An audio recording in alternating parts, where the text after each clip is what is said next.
So the first vaccine is the Pfizer-BioNTech vaccine. That's a vaccine based on messenger RNA. People are often understand DNA, that's what your chromosomes are made of. RNA is the message that tells the cells what protein to make. Messenger RNA is made synthetically, it's very safe, and it can't interfere with your genes. So there's no possibility of it changing your genetic makeup. It comes in, it's expressed very quickly, and it goes away very rapidly. The Moderna vaccine that has been approved, but we probably won't see till March, is based on very similar technology. The other vaccine that has been approved is the AstraZeneca Oxford vaccine. That's slightly different. It's based on what we call a viral vector. It's essentially a crippled virus that would cause a cold, but it's been made so it can't replicate. And again, it delivers the instructions to make the surface protein of the coronavirus. So not a whole virus, just the bit that the immune system needs to see. In the UK, it's scrutinised by the MHRA, which is the regulatory authority in the UK. There's certainly no pushover. They haven't caved into any governmental pressure. They've done a really good job at looking at, pages and pages, a massive booklet of information to make sure that everything has been done appropriately. And actually, that's why it's taken some time for some of these vaccines to be approved. Now, that alone gives a lot of comfort, but you have to remember, since then, the US regulatory agency have approved these vaccines and the European agency. So it's been independently scrutinized by a number of different bodies. So that gives us a lot of comfort and reassurance in the process of approving these vaccines. Yes, it has been done quickly, although some of it is because the science had already accelerated. So a lot of the time is before you even get to human studies. The human studies were conducted over a 12-month period, and although that's still a bit faster than normal, they still involve the same number of participants as any vaccine would require to be approved for safe use. So tens of thousands of participants have seen this vaccine, and we know that it's safe. And most side effects to a vaccine occur very close to the time that you get the vaccine. And so we would have seen significant safety issues if they were there. Now, that's not to say that when you go to hundreds of millions of people, we may see something strange in somebody that might have an underlying condition. But the important thing to recognize is somebody who might have a more serious response to the vaccine would be much more prone to having a really serious response to contracting COVID-19. So the risk benefit still is very much in favor of getting the vaccine and not ending up getting COVID-19. So there has been some research done in animal models to check that it doesn't impact on fertility. But for some of these vaccines, they haven't done those studies in humans. And so it's as a precaution, people are advised not to, to be looking to fall pregnant close to having the vaccines.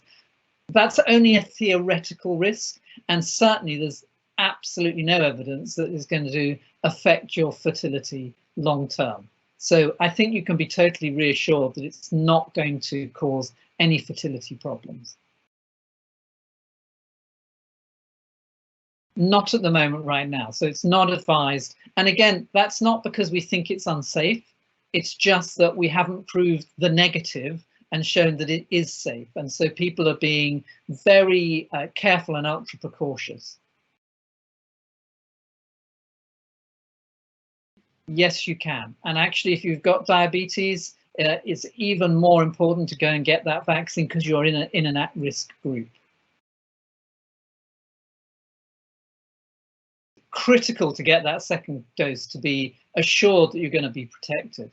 But the other thing that we don't know yet, and I think we will know in coming months, is whether it prevents you transmitting the virus. We know these vaccines are really good at preventing you ending up in hospital. That's fantastic news, but you still potentially might have a asymptomatic infection and be able to pass it on to others. And so until we know the bigger picture, you have to still take those precautions, not so much to protect yourself, but to protect others. Absolutely, it's really worth still getting the vaccine. We know that the level of protection from natural infection is very variable from individual to individual. And so having the vaccine ensures that you maximize your immune response.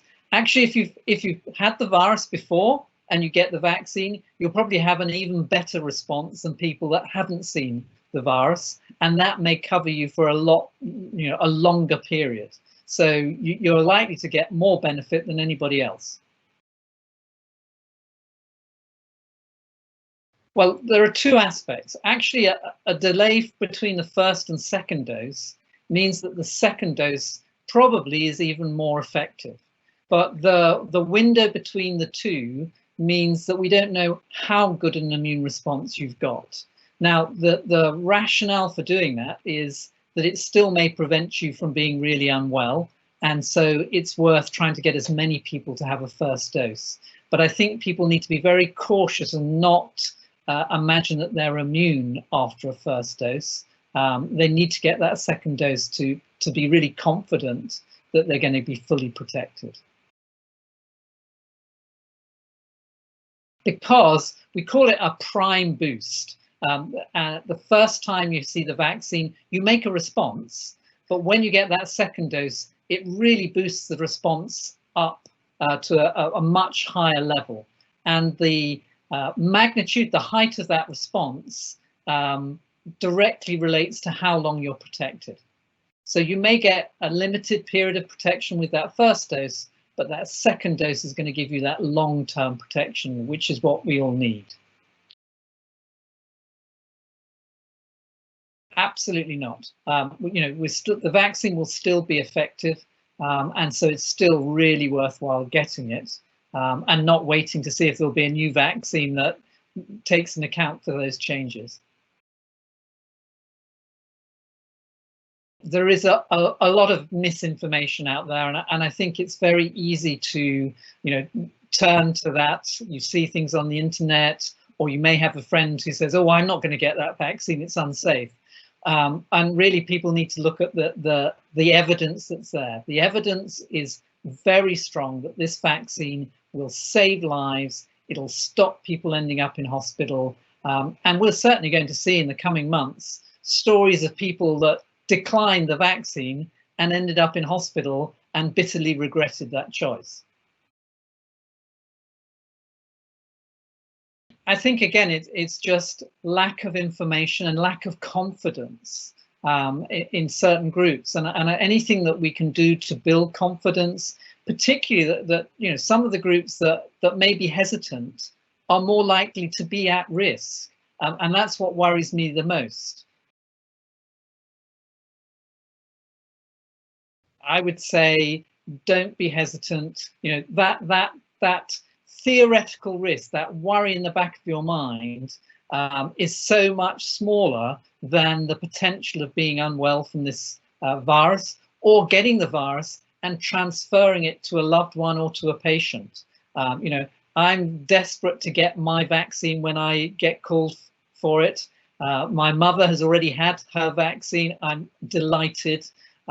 This is going to save a huge number of lives. And so just don't miss that opportunity. I think I would like it to be remembered that this is the beginning of a completely new approach to vaccination. We're seeing what we call a tipping point, where this technology was really in the lab, and suddenly we're bringing it into human use. And it's not just about COVID-19. We're looking to use this against many infectious diseases, possibly against cancer, and many other indications. So we're at the start of our journey. And I hope when we look back on last year, we say That's where the journey started. People normally ask me, when will we get back to normal? Which is a more, pressing issue, and that will hopefully happen towards the middle to end of this year. But in the future, I think we'll look back and take stock as a global community, and there will be questions that will be asked about, why did rich countries get the vaccine first? And we'll be held to account to say, did we get the vaccine to poorer countries? Or did we kind of stop when the acute pressing issue in the rich countries went away? Will there be the commitment to protect the rest of the world? And I hope that in the coming years, we'll develop more and more of a global policy to infectious disease outbreaks so that we can protect everybody.